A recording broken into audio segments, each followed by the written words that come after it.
Hi there, I'm back again with another update for my weekly progress on this Charlottetown rezoning website tool. Made quite a bit of progress this week. Added some interesting features. Basically, my week was kind of broken down into two parts. The first part was me doing some data cleanup. I also had a hard lesson that I learned, although thankfully it wasn't that difficult to recover from, but I accidentally had the model completely delete my database by basically being a little ambiguous in my instructions. I wanted to test part of what I'm trying to get set up for my project is I want to be able to deploy this onto the web, so I'm trying to make sure that my database scripts are properly structured and contain all the information that I've got in my database so that I can reproduce it on a request, be able to spin up a copy of it based on the input data, and then I want to be able to repeat that, both for, like I said, for deployment, so when I make this an actual public facing website, but also for just good development practices. I need to be able to do a full from scratch stand up and redeploy of the application just to make sure that the process is working for testing purposes and that sort of thing. Anyway, I asked it to do a full test from scratch, but I wasn't clear about, I wanted this to be a standalone process, and unfortunately it took what my instructions were as wipe out the current database and rebuild it from scratch, including other schemas other than the one that were part of this project. So, after a little bit of panic and worry that I'd have to do a whole bunch of data recreation, it wasn't that bad. There were a few of my layers that I'd been using, like for instance, the city gave me the current zoning map layer, but there were three shapes in that layer that had some bad points that I cleaned up and updated my data, but I never actually backed that file up. So I had to do a couple of small things, but it only took a couple of hours to kind of get back to the state that I was at before the catastrophic data wipe. But that's a good lesson to learn if you are using these tools and giving them the access to your database. Make sure you've got instructions in your agents file or in the skills files that are responsible for database maintenance, to say before any destructive task, make sure you back up the current database structure. That would have definitely helped me. I did actually have a manual backup that I made a couple weeks before that, again, kind of helped me get back to where I was fairly quickly. But yeah, it was a hard lesson to learn. But as I'm using these tools on a dedicated basis now for doing software development, I'm glad to have a sort of an example project like this that isn't, there's not life and death, that I didn't have, that there weren't any sort of real consequences of losing that data. But anyway, that was the hard lesson to learn. Once I got through that and I'd done some more, the other thing that as far as data cleanup was concerned, was there was a lot of connections between a part of the bylaw document that refers to another part of the bylaw document. There were a lot of connections that weren't being actually drawn together in the source JSON files or in the database imports.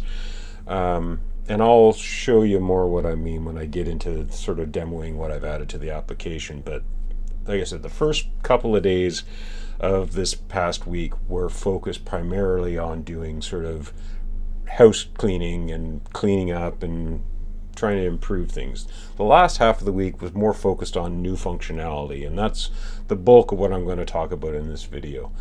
And so we're starting on the map view here. So this is where I don't have a particular parcel selected. I made some cosmetic changes to the layers. In particular, I was finding it difficult sort of when I've got both the current zoning and the draft zoning map layers viewed on screen at the same time. I found it difficult discerning between the two. So what I've changed is I've got now, if I turn off the draft zoning, so the current zoning is focused more on color shading based on the borders of the features on the map. The different colors that I've got here are sort of visually representing the different zones for the current zoning bylaw.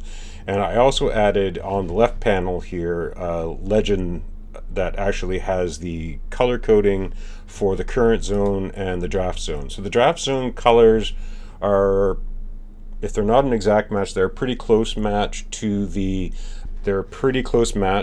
colors that are here, I believe.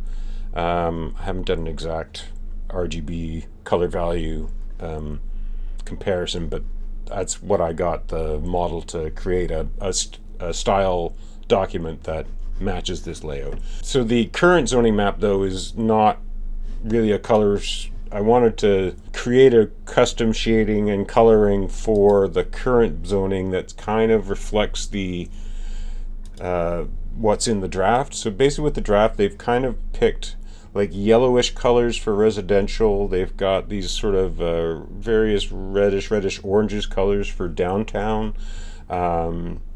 For industrial, we've got more sort of grays or slight bluish grays. And then growth corridors be for commercial. They're sort of this shading. Institutional is things like government buildings and that sort of thing. They've got that sort of a blue shade. Green is for a green space, whether it's parks and public or privately owned green space or conservation. And then there's also Eastern Gateway and urban expansions. Again, they've kind of chosen color groups for some of the different types of land use. So that's where I got the model to basically riff off of those color shades and gave me something fairly consistent, so at least you get a sort of a general picture of what the shading is. But again, so with the current zoning, the shading is focused primarily in the border, and I thickened up the borders just to make it, again, fairly easy to see. If we zoom in here a little more, it becomes a little clearer here. If I switch over to the draft zoning, I basically pretty much removed the border shading and focused on the fill color. So if you have both of them on at the same time, it's a little easier to kind of see where the current zoning and the draft zone fits. In particular, you can see here they've identified this as a growth corridor along Brackley Point Road, which is currently residential. If I take off that draft, you can see it's currently residential along parts of Brackley Point Road. In their draft zoning, that's one of the changes. Again, I'm not sure if this is something that's either a technical error or if this is an intended design change to their zoning bylaws, but again, I wanted to make it a little easier to kind of see those differences. In addition to this, the other thing that I added to this map view was the ability to filter based on a selected zone. So if I start with draft zones here and go, let's say RN, now it will deselect all of the polygons. Again, let me turn off the current zoning here for a second. So now it's only going to show shading fills for features on the map that are part of that designated zone. And then the other thing that I've got is it also filters out, now RN's not the best example, let me go to say DC. So now when I switch to DC, you can see it's only going to show me, everything else gets turned off and it only shows me the downtown core DC zone. And then it also filters out the other side. So you can then see, if I turn this on, now it's only going to show me shapes that are either DC or DMS. So DMS is basically everything around here. DC is here. These are both part of the new DC's draft zone. So it makes it a little easier to see on the map for a given current zone or draft zone, what are the other, so if I switch this back to all in all, say if I said, okay, well, what's R1L, for instance? So R1L now, like all the addresses that are in the city right now that are currently R1L are now going to fill into either C, GC, POS, RN, or UE. So RN is the residential sort of replacement for most of the residential, like the low density residential anyway. And you can see it now is only going to show you, it turns off all the stuff in the downtown. If I switch this over to C, you can see, oh, well that's, yeah, okay.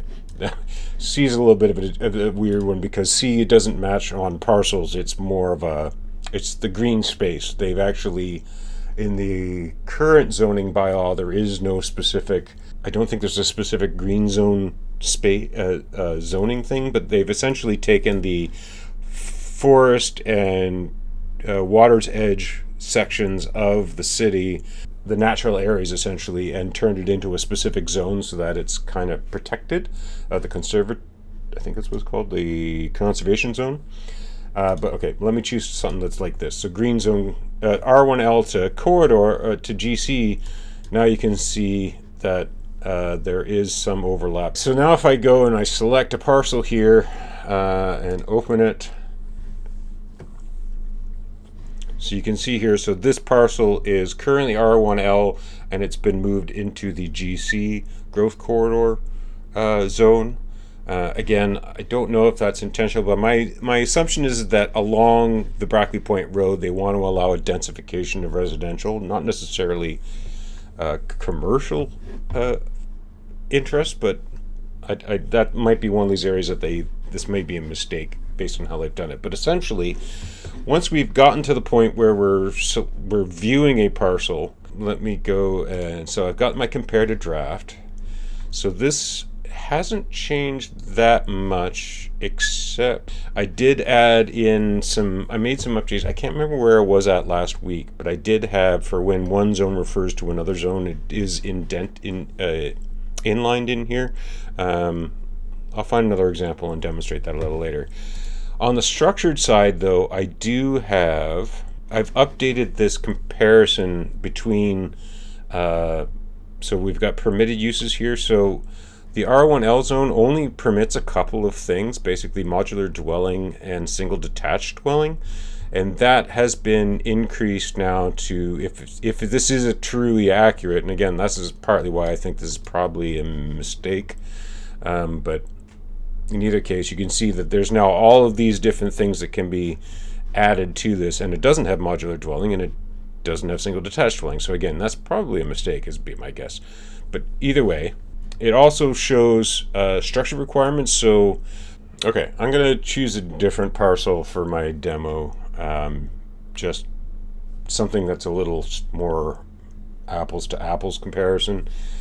So anyways, we've got one now. So this parcel is R2S, and RN is now its new zone. Again, one of the things that they're doing with this new draft zoning bylaw is trying to sort of simplify the variety of zones and make it a little easier to, at least from a developer's perspective, they don't have as many complex regulations. But let's go to the compare to draft for a second here. So again, I think one of the things that I wasn't, if I had it working, it wasn't working. I think it was only doing one level, but essentially now I've got these drop downs for anything that refers to another zone. So in this case, the R2S zone does have in its first permitted zones clause a uses permitted in the R1L zone subject to the regulations for permitted uses for the R1L zone. So when I find one of these in my zoning document, I can click on this and it'll actually inject. So this is actually coming from the R1L bylaw document, giving you, so it allows single detached dwellings and modular dwellings, which is in addition to semi-detached dwellings and duplex dwellings on this zone. But the regulations for those have some lot areas, lot frontages, front yards, side yards, that sort of thing. And then, notwithstanding, you're also allowed secondary suites, accessory buildings, garden suites, tourist accommodations, home occupation, home daycare. If this also has an included, like if I go to, I'll do that in a second. I'll show you the nested ones a little later, but this can actually go as far as 4, 5, 6 deep, I think. And maybe I'll try and find one that actually does that. But essentially, you can inline all this, and actually, instead of having to go flip between 2 different pages inside of the zoning bylaw, my intent is to have it so that it's all available in one page view. And then this is the draft for the new zoning bylaw. And again, the real difficulty with trying to, at least having them side by side, you can kind of go back and forth. Oh, well, these are the permitted uses, and over here, here's the new permitted uses. It's still not a clear, kind of easy way to compare. At least, like I said, at least you've got the 2 sets of data side by side on the page. But that's the purpose of the structured data, which allows me to now show you. So this one actually does have the links. So for instance, this R2S zone allows duplex dwelling and semi-detached dwelling, but it's also inlining the modular dwelling and single detached dwelling that you could see that was coming from here, right? So these 2 are now showing up in this list. And then you can see in comparison to RN, it allows duplex dwellings. It also allows government offices and libraries, which is not on this side. It doesn't have modular dwelling. It does have semi-detached dwelling and single detached dwelling. And again, so this one that's coming from R1L is brought over here, but modular dwelling is not as part of the zone. So that would be a use case that, or a permitted use that was applicable to this particular lot in the current zoning bylaw is no longer going to be applicable for the new zoning bylaw. Then we've got structured requirements. So I've got these. This is an area I haven't done a lot of QA on, but it is at least trying to give you a side-by-side comparison based on requirement type. So with parking, I don't think there was any current bylaw parking. The pending text generally means it's not found. I'll have to clean that up, but effectively there is a lot coverage maximum on the new zoning that didn't have a lot coverage maximum on the previous zone, at least if this is accurate. You've got your flankage yard setbacks, which is a minimum of 4 meters. Before it was, for corner lots, 6 meters. Right, that makes sense, because a flankage yard, you can't have a flankage. There's some terminology I'll get into when I get to the actual, one of the other pieces of functionality I added in, but flankage yard, front yard, the yards that are that apply to a particular lot depend on the type of lot that we're talking about. And in fact, so basically your front yard is the yard that's facing the street that your address is on.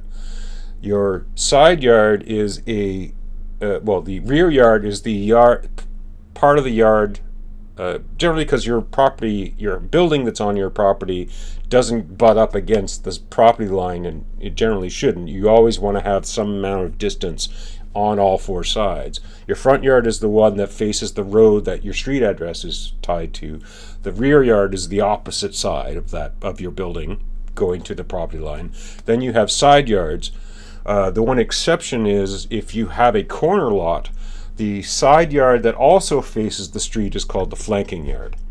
So in this case, this flankage yard is applying in the old bylaw, or the current bylaw. It was clear indicating that flankage yard applies to corner lots. Here it doesn't clearly say that, but it does apply to the same thing. So you can see they actually dropped the setback from 6 meters.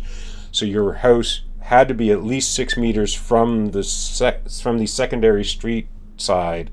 Now that drops to 4 meters. You can actually build your house a little closer to the road.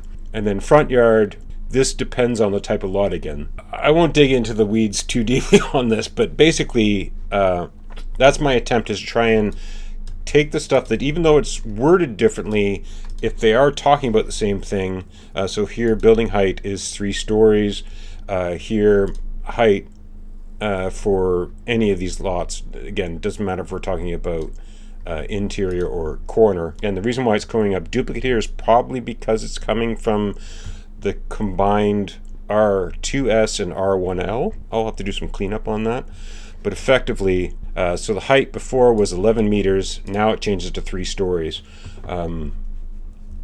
And story isn't, I don't think it's as precise as a certain height. It depends on, but generally building, your story is roughly the same amount, at least in modern building standards. If you live in a very old house, the height of your story would be lower.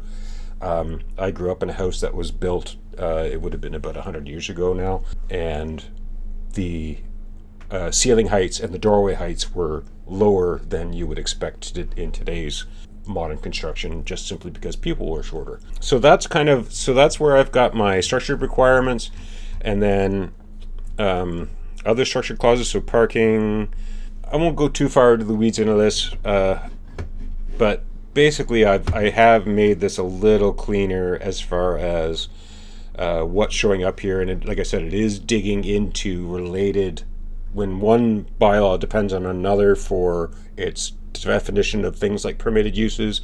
Those are starting to show up here as well, and I don't think they were last week.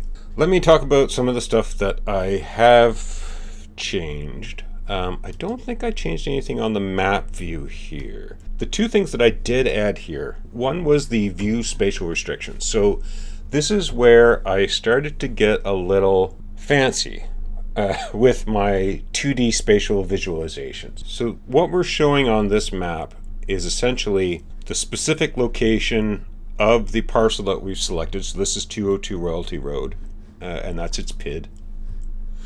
And then you can see the roads, and again, we can turn on the current zoning. Oh, and I noticed I haven't updated the styling for this page. I will have to do that for next week, but you can turn on and off some of the features on this layer, although that one's probably not going to show because there's also parcels showing up on the open. So I'm using OpenStreetMap as my base map, which shows the buildings.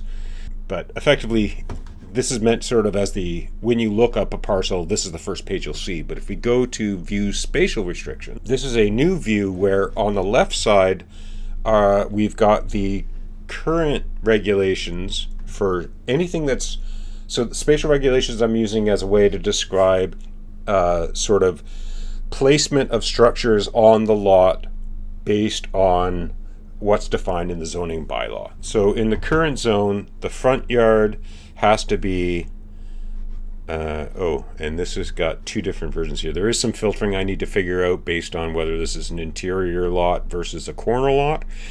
So that's, I think, why we're seeing front of 10.5 versus front of 6. There's definitely still some bugs to work out, but when I do get a good example, you see it much clearer over on this side. So it's showing you the front yard setback of 6 meters, so it has to be at least 6 meters from the street, and a side yard of 1.8 meters, which in the current one is 1.83, and then the rear doesn't show up on this one for some. There may not be a rear yard restriction for this particular zone, but there is here, so it's a 6 meter yard difference.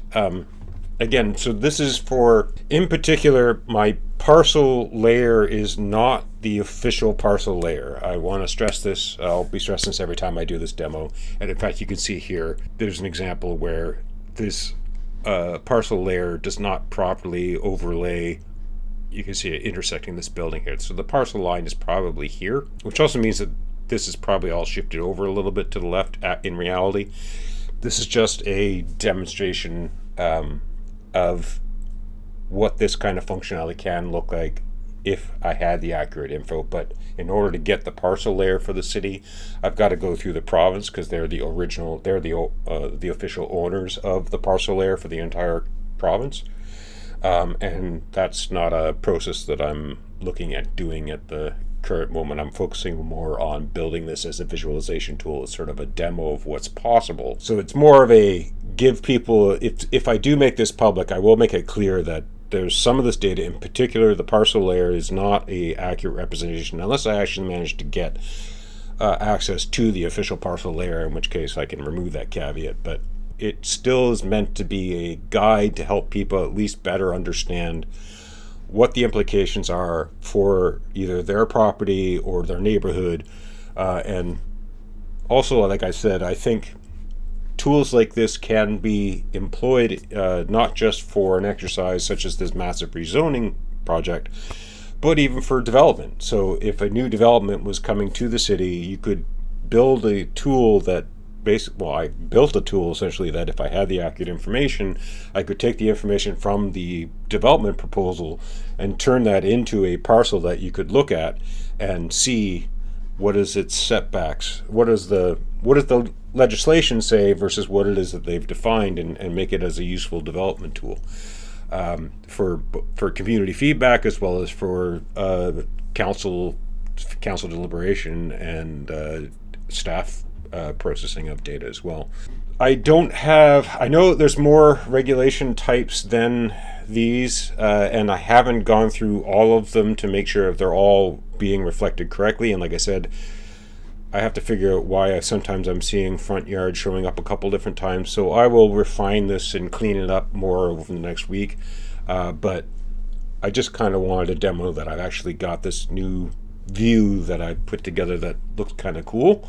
And like I said, it has the potential to be a particularly useful, especially as I add in more of the 2D spatial stuff. I would also like to do a 3D version of the property, but why don't I show you what I have done with 3D before we talk about that. So in addition to this view spatial restrictions page, I've added two other views. One, which is just labeled 3D view right now, and I'm going to change that. It's a shadow study.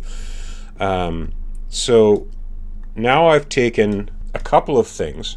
One, I've got the building polygon, so looking top down on here. The shape of the buildings that I'm putting on the map right now are coming from OpenStreetMap. OpenStreetMap has building shapes for I think pretty much everywhere in the world, at least anywhere that they've got data that they've processed.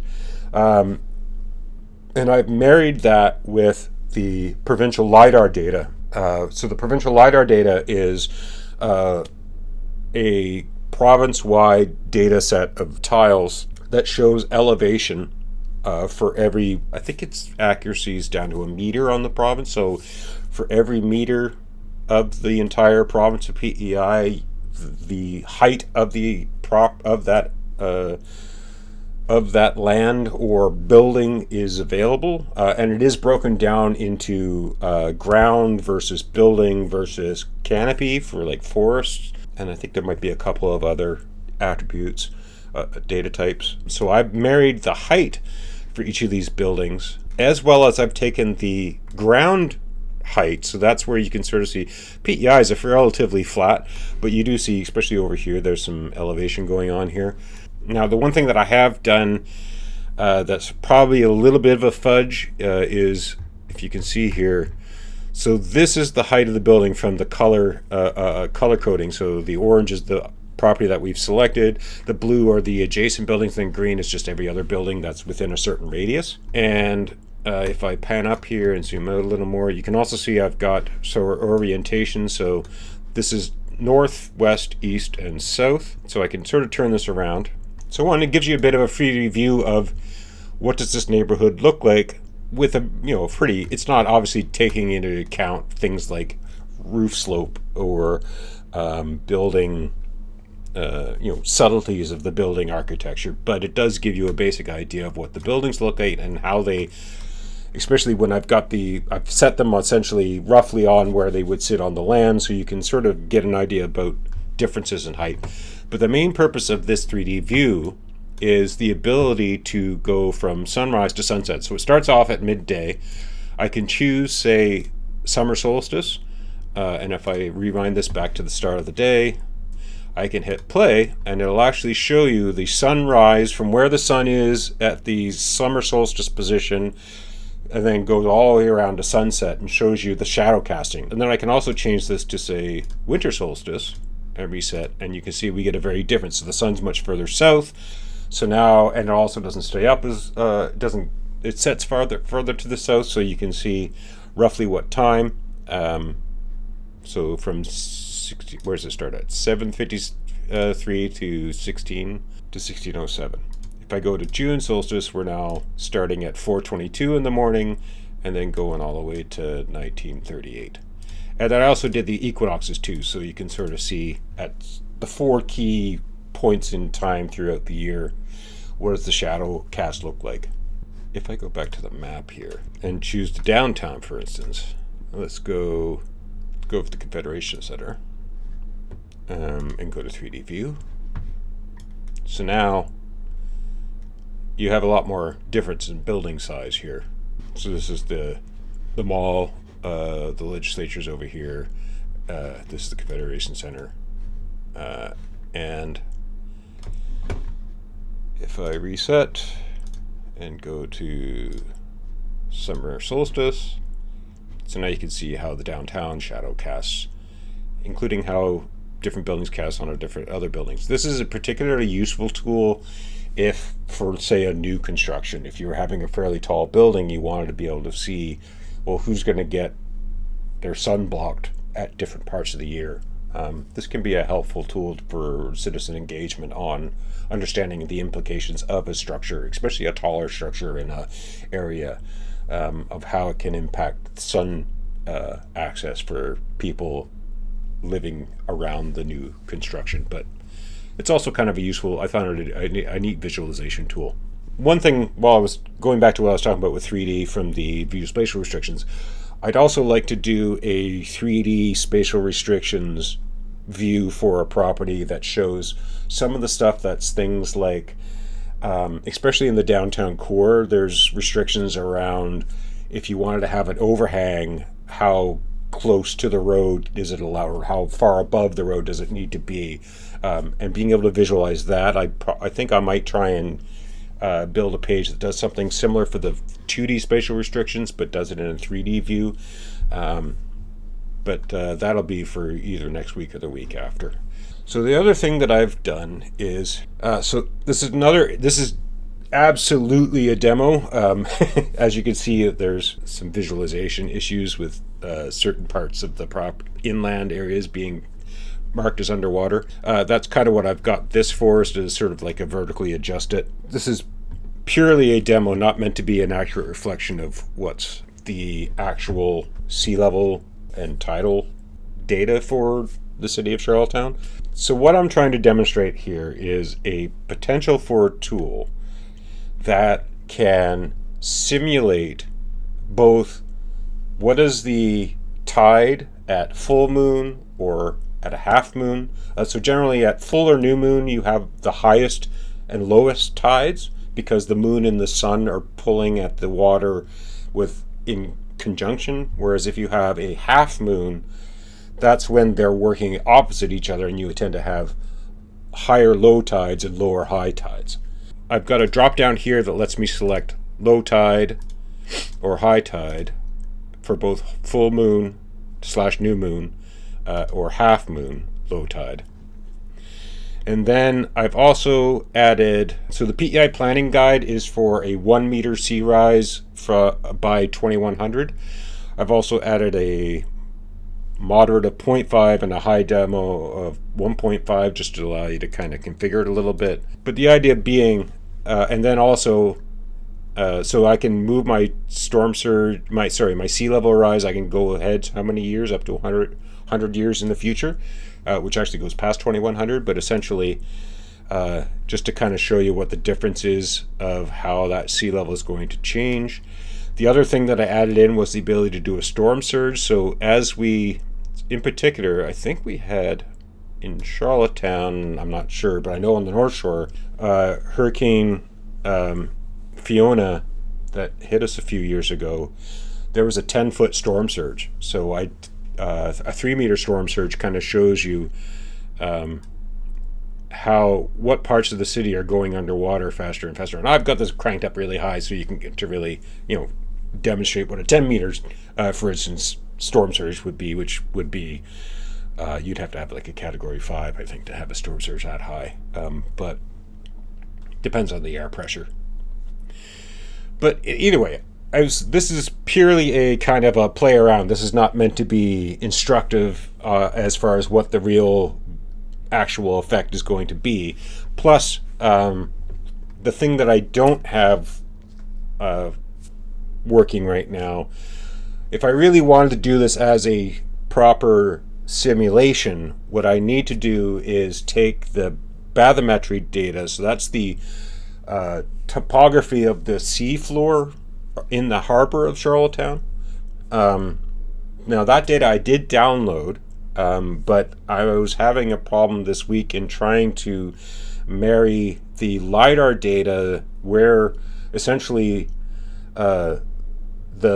where the two data sets meet. So where the top of the sea level, sort of what's considered underwater land versus overwater land, where those two seams meet, I haven't been able to do the math to get it so that those two things put together. So one thing I was hoping to be able to add into this was to be able to actually do water simulations so that if the wind is blowing in a particular direction, it'll push the water against the shore. And so be able to simulate that movement of water, you need to have both the ability to simulate wind, and you also need to be able to simulate the actual shape of the sea floor, because that'll severely affect the way water moves and channels in a large harbor like Charlottetown's.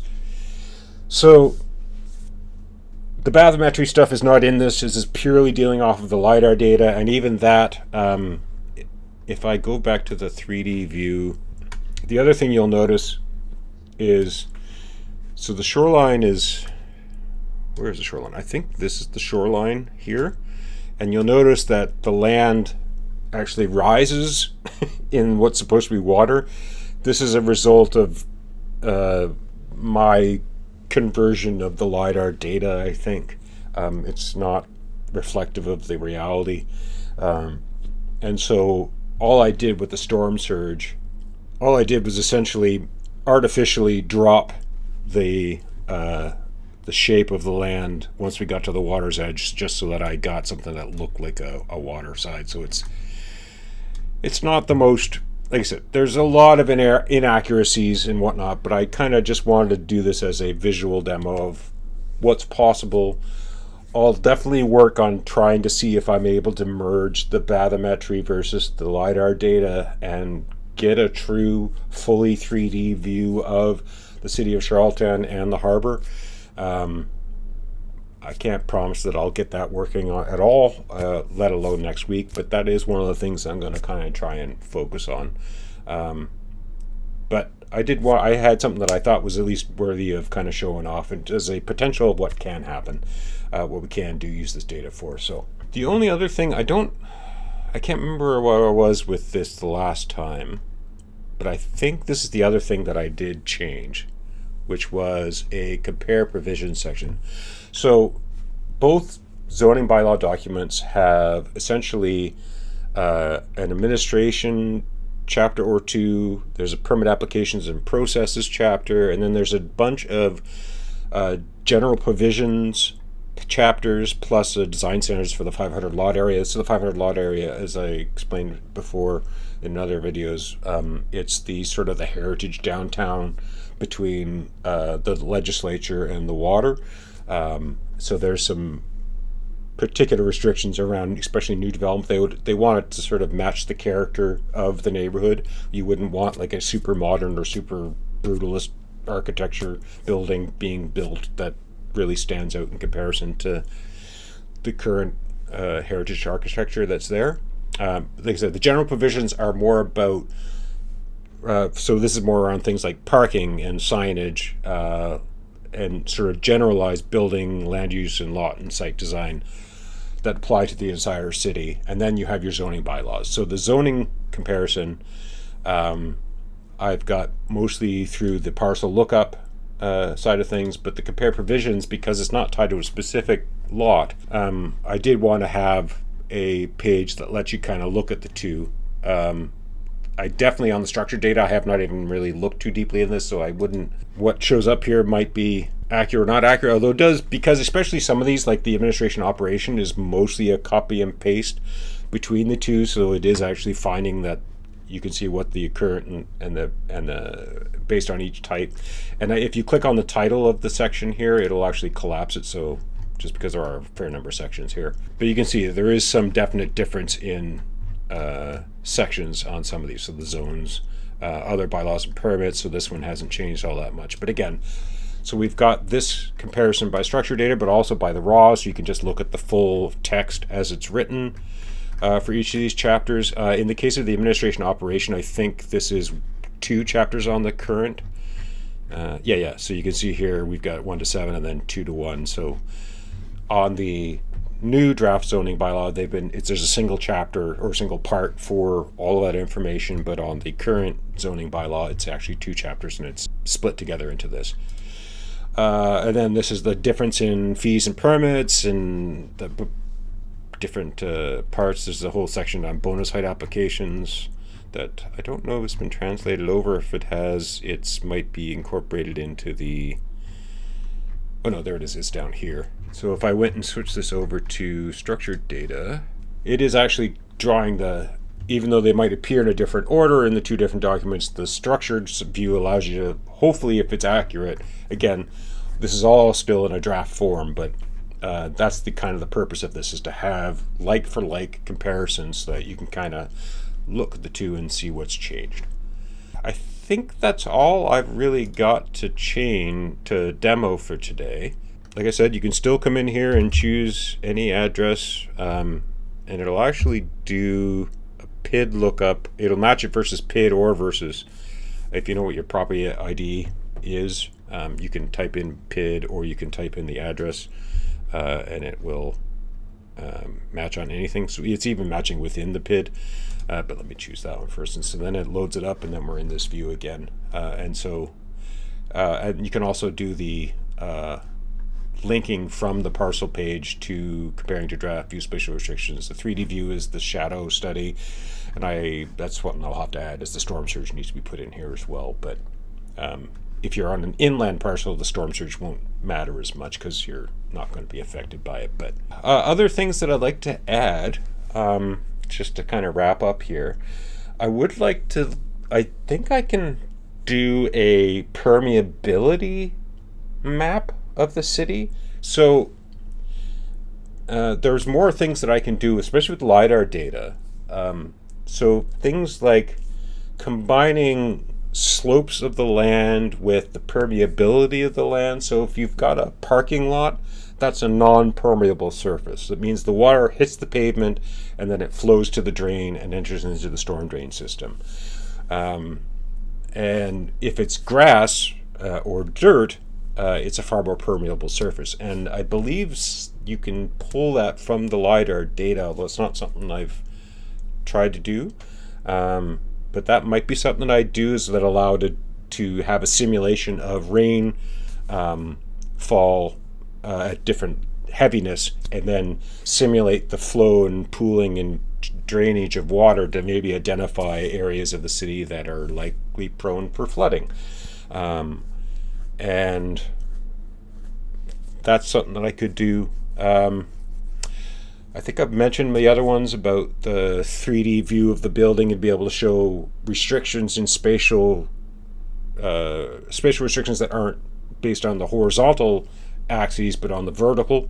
That is definitely something I might try and do. I'm going to do a lot more QA into making sure that the data that's in here is properly reflected. Yeah, and then I might get this loaded up onto a public-facing website next week as well. So if you wanted to kind of kick the tires on this yourself, it is still, I mean, there's a lot of QA to do to the data, but I think this is a pretty interesting tool that I've built and has a lot of potential both for additional functionality focusing on this particular city, but also now that I've got the system in place and the processes in place for sort of pulling the data out of the zoning the zoning bylaws and the maps that a particular municipality has, there's no reason that I couldn't essentially add in other municipalities to this application so I could cover the entire province of PEI. Or again, my goal would be to cover every municipality in every jurisdiction in as large a region as I could do. So, obviously PEI would be a great target. All of Canada will be a wonderful target, and even beyond in the future. But again, this is more of a thought concept and a demo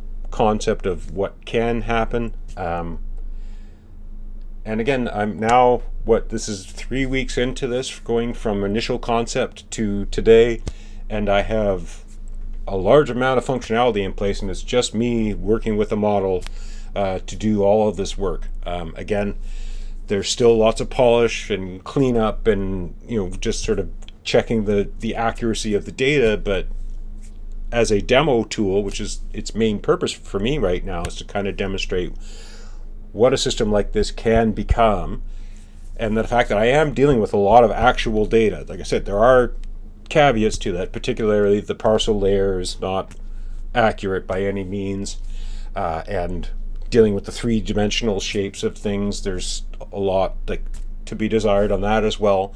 But I'll try and keep working on polishing and improving that sort of stuff as well, as well as adding more functionality. So thanks for watching on this update.